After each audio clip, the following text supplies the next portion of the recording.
Hey folks, Rob with Two Guys in a Ride, and today, oh boy, I've got a special treat for you. I've got a young man here that wasn't even around when this car came out. Heck, I was barely even around, but I want you to see this amazing car. So, Daymon, why don't you take it away? Tell us who you are. All right, thank you.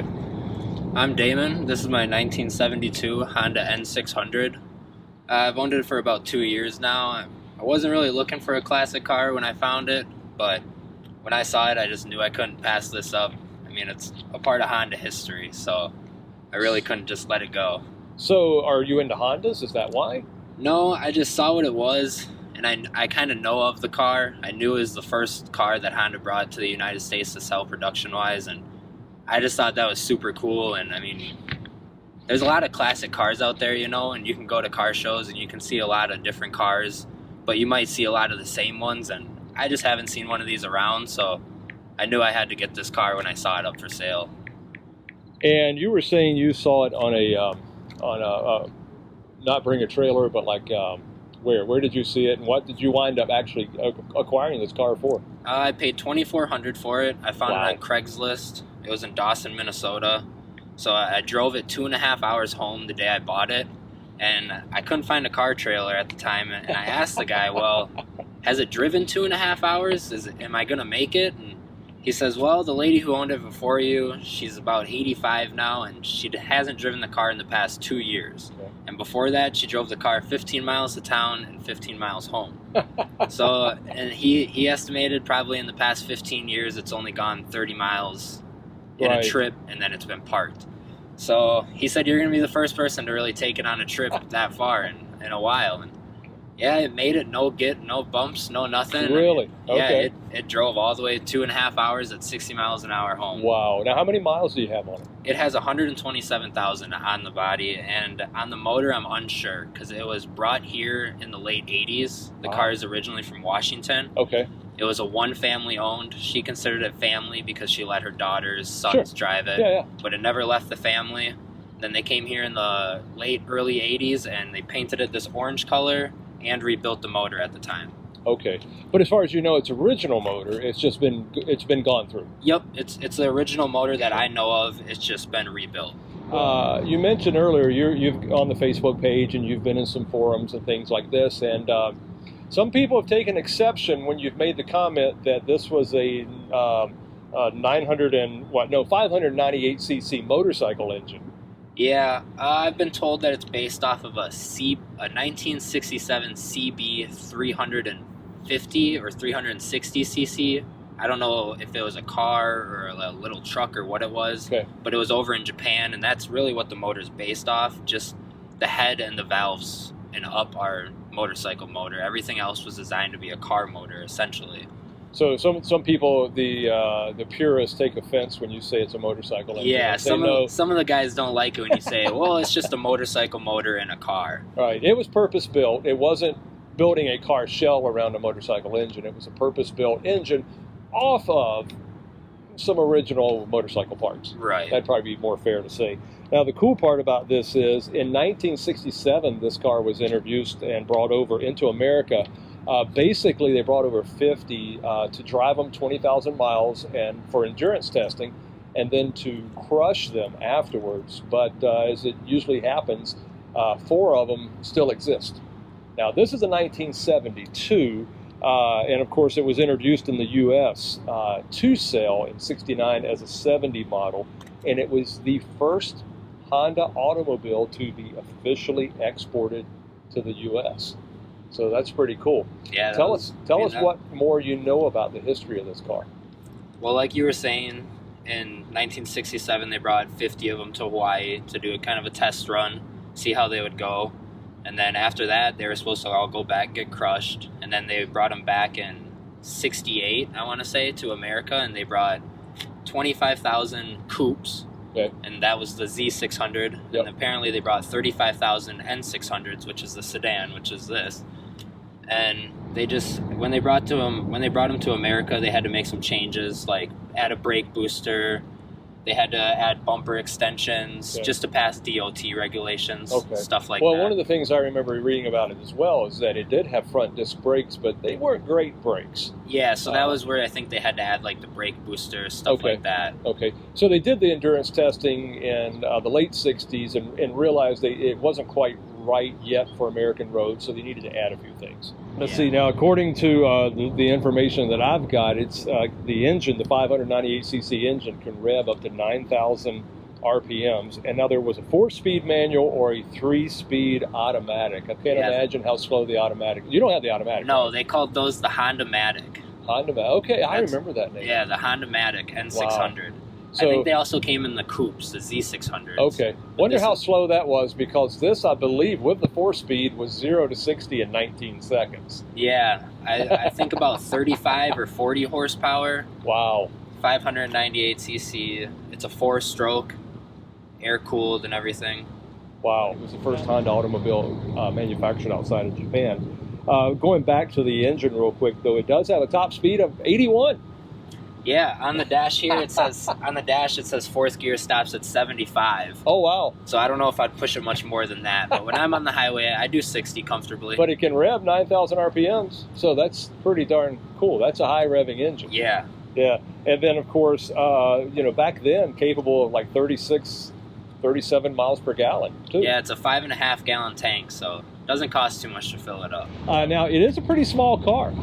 Its overall length is 117.9 inches. Its width is 51 inches. It's 53 inches tall, and it rides on a 78.7-inch wheelbase. What size tires and wheels are those? They are 10-inch tires. Oh, jeez. And it weighs about 1,300 pounds. Love it. Any idea how many of these are still in existence in the U.S.? Anything from the forums or the Facebook page? Yeah, interesting enough, actually just yesterday I found a guy posted on one of the forums. I think he said over the past 30 years he's been collecting VIN numbers and locations of where the cars are and everything, and he suspected that there's 500 N600s left around here. Okay. And I forget what he said had the original motors with everything matching up. Okay. But from what I just read, he said about 500 are around here in America. Why don't you show us some of the things that are of interest or you think are interesting on this car? Stand back, folks. We're going to see this monster under here. Now, one of the changes from the initial 50 to this one under the hood was the placement of the spare tire. Yes, the spare tire used to sit right here. Okay. And then when they had to make some changes because of the DOT regulations. Because that's your brake booster now. Yep, they added the brake booster. Now, this is air-cooled. Yep, air-cooled. Okay. It does have a fan back here that is spun off of the belt to help cool the motor. Okay. Interesting, this belt, I've never seen one besides on here. It takes a hard 90-degree turn there. Yeah, that's the only time I've seen a belt turn like that. Now, I find this interesting. They actually gave you, is that scissors jack? Is that original? Yeah, that's original, and there's supposed to be something here too that goes with the jack. Must have been the rod or the lug wrench or something, maybe. But this is all I have left of it. That was all that was given. Well, I would think you could just like have your friend that's riding with you lift up a corner if you needed to change the tire and change it, and you wouldn't even need a jack. But that was nice having to give you a jack. Yeah, funny enough, when I went to go buy the car, the guy had it kind of tucked way back in the corner of the garage, and there was a bunch of stuff in the way. And he's like, "Well, why don't you and your two buddies help me just grab the front bumper here, and we'll just kind of scoot it over." And I kind of gave him a weird look, and he's like, "No, I'm serious. It's really light, you know." And yeah, we all picked it up super easy and just set it down, and I was like, "Wow, parallel parking. I mean, I don't even have to. We can just get out and lift it up." Yeah, this is for the heater. Takes the heat right out of the exhaust. Okay. Pulls it right into the cabin. So kind of Volkswagen-ish, where it takes the heat off the exhaust there. Goes in there to run through a heater coil. Right. Core, I should say. So yeah, and that's a one-barrel carburetor. But I mean, yeah, it gets up and goes. I mean, for again a light, very very light car. Now it's all steel construction, I understand, and we'll talk about this on the back, except for one panel. But I'll let you. Why don't you take us around and show us some other cool features about the car that you see? Yeah, so inside here,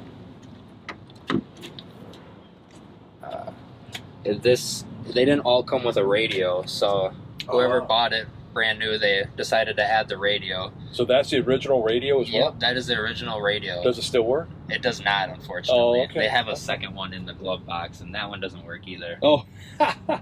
But, and then the little cubby there on the left, yeah, you can pay extra, and that would be a clock. Oh. So usually that's all filled in with plastic, and there's a nice big clock right there. Okay, so we see it's got a choke, you got your wipers and your headlights, and then you have your turn signal on the stalk. Yeah, and it's got a little smoking lighter down there. How about that? Now, it's interesting because, you know, I had a CRV, one of the first CRVs years ago, and it's automatic, but the stick to change the gears came out of the center console or almost out of the top of the dash or middle, and that's what you've got here as well. Yeah, the way that one goes is kind of weird. Does it feel any different than having a stick on the floor when you shift it? Yeah, it does actually. My brother, he's only driven manual. I mean, manual was his first vehicle. It's what he learned to drive on. And right. He even struggles to drive this sometimes. He'll be putting it in fourth, trying to go to second, and third, trying to go to first. But it's just, you gotta just kind of feel it out. Reverse, I think, is the weirdest because it wants to go all the way down by your leg. It just kind of turns. Oh, really? Yeah, it's kind of goofy. It sits there and just rotates all the way to the left. Well, I guess then that you realize you are actually in reverse. Now, I see a little bit of difference in color here. Yeah. So obviously you said, you know, it had been painted this orange color, but you were thinking that's what, one of two different colors you were saying that you're not quite sure? This original color on the doors here, it's either spring yellow or tangy yellow from the colors that I could find online. But that is the original color there. Yeah. From my knowledge, I mean, when they brought it back here in the 80s, they didn't like the color that it was, and this is actually the original stock color for the coupes. So this orange, so the orange is a Honda color too? Yeah, this is a Honda color. Okay. It just didn't come on the sedans. Okay. There was like red, white, yellow, a green. Right. And yeah, the orange came on the coupe models. So it's still an original Honda color. Now, as far as you know, all the rubber seals and all that stuff are original as well, or have they been refurbished or replaced? To my knowledge, I don't know. Okay, but it was a California car too, you said? Yep, it was out in Washington. Oh, Washington, okay. Yeah. Yep. I think it's funny here, without the seats pushed, I mean, that seat is pushed all the way forward if someone were to want to sit in the back seat. And that's all the more room you have. But I have some original advertisements at home, and they say you can sit two adults comfortably in the back seat. But I don't really know about that. Well, Americans are a little taller than probably the home market was, so it was probably measured out and built for, I know it was built for the American market, but I'm sure it was a little bit more diminutive-sized people than you or me. Yeah. So, I mean, you're what, 6'2"? 6'1". 6'1", so, but you fit in there well. Yeah. But I also see you have a child seat, so is this a daily driver for you? No. No, okay. No, this sits in the garage quite often, but I like to take the kid out around town. He really likes the car. I don't know if he likes it because it's about his size or what, but I mean, as soon as he sees it, he's just running up to Honda. And he really likes it. He can see out the windows pretty well too. Well, yeah, that's one of the nice things about it. You've got those narrow pillars, the A, B, and C pillars that give you all that glass space, and you know that's been typical of Honda for years. You've got all that good visibility in their cars. It's just amazing because this is where it started in the U.S. for Honda, folks. This is absolutely spectacular. I love it. So we'll take a walk around the back here now. On the back, it's pretty basic as well, but I can see the original Honda Civic in those design, in that design, and in those lines. There are hints when you look at one of the original early Civics. The tail lights, the markers, the reflectors, all that stuff. Yeah, like I was saying, I mean, I think the 72 Civic looks like a mashup of the Z600 and N600. Yeah. Just with some little modifications. Right. Like I was saying, this is the extension that they had to add when they brought them over to America for the back bumper for the DOT. Well, and I see underneath then where they mounted the spare tire, where they used to have it underneath. Now, tell me about that. I know you're saying it's not functioning right now on your trunk or your boot lid. You know, for weight savings, that's made of... Yeah, this is plastic. How about that? Rest of the car, I mean, I think that's the only plastic on there besides in the interior. Okay. Yeah, no, I'm not sure why those are plastic. I've never really looked into it. Yeah. But so we can see no sunroof. Nope. I don't know if they were actually doing that at the time, but that's really cool. So, what else about this car has drawn you to this car, or what is it about this car that just makes you smile? I know you said your kid loves it, but what makes you smile when you drive it? I mean, I just don't see one of these. I've never seen one of these anywhere. The only time I've ever seen one is up in Minneapolis, and the guy has it chopped right here with a 1,000cc turbo Gixxer motor in the back. Okay. So, I mean, it's not original at all, but that's what I just really like about this car. I mean, like I was saying earlier, you can go to car shows and see 5-6 Chevelles sitting there, but you're not going to go to a car show and see 5-6 Honda N600s sitting here. I mean, you might in California where there's a lot of them. So, yeah, I mean, I saw it at a car show, and it stopped me dead in my tracks. I don't remember any of the other cars that were there that day. You know what? This stood out to me because it is history, and it's really, really unique that they're still around 48 years later. Yeah, and like, I don't know how true it is, but like I said, I think there's only 35,000 of these that they brought over back then. And yep. No, I think that's the number, and you were saying now it's down to somewhere around 500 is what I just read recently. But you know, that's pretty good, because what are your plans for this one? Well, I'm probably going to keep it all original, all stock. If anything ever happens to the motor, I'll just have it rebuilt. I'm not going to add nothing crazy like a lot of people do. I'd like to keep it as rare as I can keep it and not chop it up and stuff like that. But yeah, eventually I'll just hopefully have this car fully restored and it'll be running like it did back in '72 when it was brand new. Yeah, it's a little orange rolling around town. Yeah. It's pretty bright. It really pops when the sun's hitting it. So, to wrap up, why don't you share with me one or a couple of your favorite memories of this car? Probably my favorite memory is bringing it up to the first Cars and Coffee that they had last year. And, I mean, it was a pretty good turnout, and people seemed to really love the car. I got to park next to a Honda Beat. I think it was a Honda Beat. Okay. It's a little two-door, like a CC. It's like a 600cc, something like that. But it's another little cool Honda car that you just don't see around a lot. And, I mean, it's not much quite bigger than this. That was definitely probably one of my best memories with this, because it was just a really big car show. And, I mean, every time somebody came up, they just wanted to know something about it and what it is, and a lot of people seem to really like it. And that's when I actually ran into the one guy who said he owned one, and it was his first car when he was in high school over in Australia. That's so cool. Well, it goes to show, Daymon, you don't have to be an old guy like me.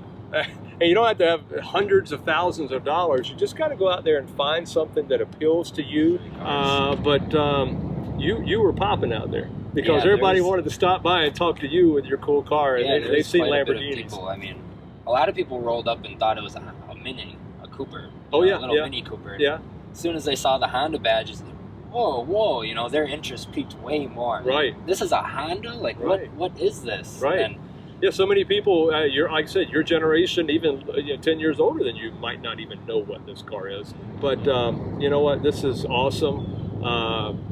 Thank you so much for sharing this cool car. I appreciate it. I've been chasing him for a couple of months now, because I just wanted to share this story with it. Daymon, thank you so much for sharing your car with us. And thanks for the interest. Hey, folks, if you've ever seen one of these, or if you have any questions about it, or any comments, or any history about it, please just let us know. Leave some comments down below, and give us a like and share. Let other people see this really cool car.